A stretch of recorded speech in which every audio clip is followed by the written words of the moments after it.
The hidden Hindu इत्येतस्य प्रसिद्धस्य पुस्तकस्य लेखकः श्रीमान् अक्षतगुप्तवर्यः अद्य अस्मत्समक्षं वार्तावल्याः संवादक्रमे उपस्थितः अस्ति। महोदय, आदौ तु अहं भवतां स्वागतं करोमि। प्रणाम। द हिडन हिंदू इत्येतत् पुस्तकम् आश्रित्य ध्वनिसम्बद्धेन चलच्चित्रनिर्मातृसमवायेन एकं चलच्चित्रं निर्मीयमाणमस्ति। अहं ज्ञातुकामः यत् एतस्य चलच्चित्रस्य वैशिष्ट्यं किम् अस्ति इति। जैसा कि आपने बताया, द हिडन हिंदू नाम है किताब का। अंग्रेज़ी में 3 पार्ट्स आ चुके हैं, लोग बहुत पसंद कर रहे हैं। हिंदी में 2 पार्ट आ गया, तीसरा आने वाला है। कहानी मोटे मोटे तौर पे ये है कि एक अघोरी पकड़ में आया है 2020 में, जो ये कह रहा है कि मैं चारों युग जी चुका हूँ, ना मेरी आयु बढ़ती है ना मैं मरता हूँ। मैं रामायण का हिस्सा भी था और महाभारत का भी। मैं राम से भी मिला और कृष्ण से भी, और मैं वो 8वां चिरंजीवी हूँ जिसके बारे में आपको और मुझे कुछ नहीं पता आज तक। मैं छुपा हुआ था अब तक इतिहास के पन्नों में, अब बाहर आया हूँ ढूंढते हुए उन 7 चिरंजीवियों को जिनके बारे में आप और मैं थोड़ा थोड़ा जानते हैं। हनुमान जी, परशुराम, अश्वत्थामा, वेद व्यास, कृपाचार्य, राजा बलि और विभीषण।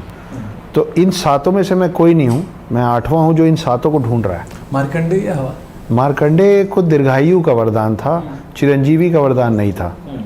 तो चिरंजीवी ये 7 ही हैं। फिर आप मार्कंडेय भी जोड़ सकते हैं, वो 8वें हो जाते हैं, लेकिन वो दीर्घायु हैं। आपके जटायु वो जुड़ जाते हैं, और काकभूषणी ये भी जुड़ जाते हैं।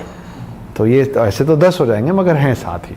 अस्तु, कदा कथं च भवता विचारितं यत् वस्तुतः लेखनकर्मक्षेत्रे मया नाम प्रवेशः कर्तव्यः इति। कः काला कानि मित्राणि, कः देशः को व्ययागमो, कश्चाहं का चमे शक्ति, रीति चिंत्यम मुर्मुः। परिस्थितियाँ इसलिए भी बनी क्योंकि जब हम अपने आसपास के बच्चों को देखते हैं तो वो बहुत ज़्यादा प्रेरित हैं आजकल के वेस्टर्न कल्चर की फ़िल्मों से, है ना। जब आप मार्वल की फ़िल्में देखते हैं तो उनको स्पाइडरमैन और आयरन मैन और बाकी सारे सुपर हीरोज़ के बारे में ज़्यादा पता है। फिर डीसी के जो बैटमैन है, सुपरमैन है, उनके बारे में ज़्यादा पता है। लेकिन आपके और हमारे असल के जो सुपर हीरोज़ हैं, जो ये 7 चिरंजीवी हैं, हमारे आने वाली जनरेशन्स को, हमारे आने वाली पीढ़ियों को उनका नाम तक नहीं पता। तो वो कौन है, वो कैसे बने, किसको श्राप मिला, किसको वरदान मिला, वो किस किस युग से कौन कौन आता है, वो अब तक क्यों हैं, इनके बारे में कुछ नहीं पता। तो आसान भाषा में समझाने की कोशिश इस किताब के माध्यम से की है, और यही प्रेरित भी किया कि जो मुझे पता है, ये तो हमारी हमेशा की पद्धति रही कि पीछे की जो जनरेशन्स होती हैं वो आगे की पीढ़ियों को अपना पूरा कल्चर, अपना पूरा इतिहास देती हैं। तो मैं उसी सेना का एक छोटा सा सैनिक हूँ। जनाः साम्प्रतं पौराणिकीः कथाः आधृत्य लेखनकार्यं कुर्वन्ति, उपन्यासादिकं नाम लिखन्ति। अथ ये साधारणाः पाठकाः भवन्ति ते प्रशंसन्तः सन्ति इदानीं। तर्हि नाम ईदृशीं प्रवृत्तिं, लेखनप्रवृत्तिं कथमिव समीक्षते भवान्? देखिए, मैं पहले भी कई जगह बोलता आया हूँ कि जो पश्चिमी सभ्यता में जो समय है वो ऐसे सीधा चल रहा है, लेकिन हमारे समय में हम उसको कालचक्र कहते हैं। हमारे समझ से जो समय है वो बार बार दोहराता है, लौट के आता है अपने आप को। तो अब जैसे हम धीरे धीरे करके अपनी सभ्यता और अपनी मान्यताओं से दूर गए थे, उसमें लगे कुछ 100 साल जाने में दूर। तो आप घर से कहीं भी छुट्टी मनाने जाएं, लौट के तो घर ही आते हैं ना। तो अब घर वापसी वाला टाइम चल रहा है। तो जैसे धीरे धीरे करके लोग पश्चिमी सभ्यता की तरफ बढ़े थे, उस समय उनको पश्चिमी सभ्यता की चीज़ें ज़्यादा अच्छी लगती थीं। अब जब वो पश्चिमी सभ्यता को समझ पा रहे हैं और जब उसका आकलन कर रहे हैं, तो उनको खुद लग रहा है कि अपना घर अपना ही होता है। तो इसलिए अब जो नई पीढ़ी है, उन लोगों को वापस से वो जानने की इच्छा है जो हमारे दादा दादी के बचपन में बताया सिखाया जाता था। ये तो बहुत अच्छी बात है, और उसी कोशिश में मैं भी हूँ कि आने वाली पीढ़ियों को समझ में आए कि हम क्या थे, क्या हो गए हैं, और वापस क्या होने की क्षमता रखते हैं। तत्र भावत्कं लेखनं यद् अस्ति समग्रमपि तत् संस्कृताश्रितं भवति अथवा संस्कृत्यनुप्राणितं भवति। एतदर्थं नाम संस्कृतस्य ये मूलग्रन्थाः भवन्ति तेषाम् अध्ययनम् आवश्यकं भवति। तर्हि नाम स्वसम्बन्धं लेखनकर्मतः अथवा नाम संस्कृतग्रन्थतः अपि कथमिव अन्वेति भवान् स्वसम्बन्धं? देखिए, पिता के बिना पुत्र तो हो ही नहीं सकता। सत्य। आप जी, तो आपके अगर आपके पूर्वज नहीं हैं, अगर होंगे ही नहीं पूर्वज, तो आप कैसे होंगे? तो आज भी तो हम श्राद्ध की पूजा में सारे पूर्वजों को याद करते हैं। तो संस्कृत तो बहुत सारी अलग अलग भाषाओं की जननी है, तो उससे आप आंख बंद कर लेंगे तो अंधेरा होगा, रात तो नहीं होगी।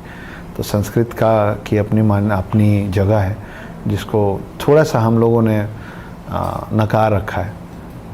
और हम लोग सभी मिलके, आपके जितनी अच्छी संस्कृत तो मैं नहीं बोल पाता हूँ, लेकिन कम से कम आपके सवाल समझ पा रहा हूँ, उतने में खुश हूँ। और मैं पूरी कोशिश करूँगा कि मैं आप जितना अच्छा संस्कृत बोल पाऊँ।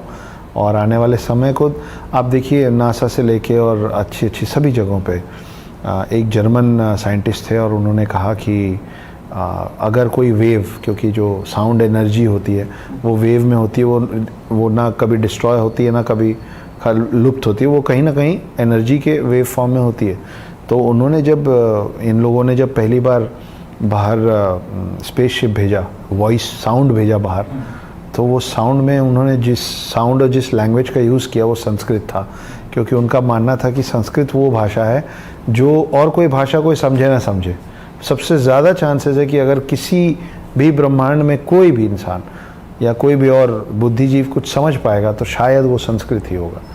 तो संस्कृत हमारे और आपके पहले से है, हमारे और आपके बाद रहेगा, और इस विश्व और पृथ्वी के बाहर तक पहुंच चुका है। अन्तिमः प्रश्नः मम, यत् पुस्तकलेखनकर्म यदस्ति तत् समेत्य भवान् चलचित्रेभ्यः लिखति, अध्यन्तर्जालपरेभ्यः चलचित्रेभ्यः वेब् सीरीस् इत्येतदर्थमपि भवान् तत्र लिखति, कथाः लिखति।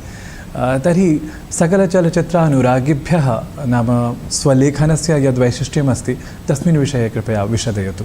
कुल मिला के अगर आप स्क्रिप्ट राइटिंग के बारे में पढ़ेंगे तो आपको पता चलेगा कि 25 अलग अलग जॉनर्स हैं, 25 अलग अलग टाइप्स ऑफ स्टोरीज़ लिखी जा सकती हैं। उसमें रोमांस एक जॉनर है, हॉरर एक जॉनर है, कॉमेडी एक जॉनर है, ऐसी टोटल 25 जॉनर्स हैं। और उन 25 को जब मिक्स करते हैं तो और जॉनर्स, सब जॉनर्स जिसको बोलते हैं, वो भी तैयार होते हैं। तो 25 में से 18 ऐसे जॉनर्स हैं जिसमें मैं लिखने की कोशिश करता हूँ और लोग मेरा लेखन पसंद करते हैं। किताबों के अलावा मेरे पास अभी 7 फिल्में हैं, और लगभग सभी फिल्में अलग अलग जॉनरास की है। एक सिचुएशनल कॉमेडी है, एक मर्डर थ्रिलर है, एक साइकोलॉजिकल थ्रिलर है, एक हिस्टोरिकल फिक्शन है। इन तीनों किताबों पे भी फिल्म बन रही है। तो इसको कई लोग माइथोलॉजिकल फिक्शन बोलते हैं, कई लोग ट्रू फिक्शन बोलते हैं, कई लोग ancient inspired by ancient scriptures बोलते हैं। जो भी आप नाम दें, तो कई अलग अलग तरीके के लैंग्वेजेस और कई अलग अलग जॉनरास में मैं काम करने की कोशिश कर रहा हूँ। महोदय, अत्र भवता समयः कल्पितः वार्तावल्यै, तदर्थम् अहं भवत्कृते धन्यवादान् ज्ञापयामि। वार्तावली पक्षतः नमस्करोमि च।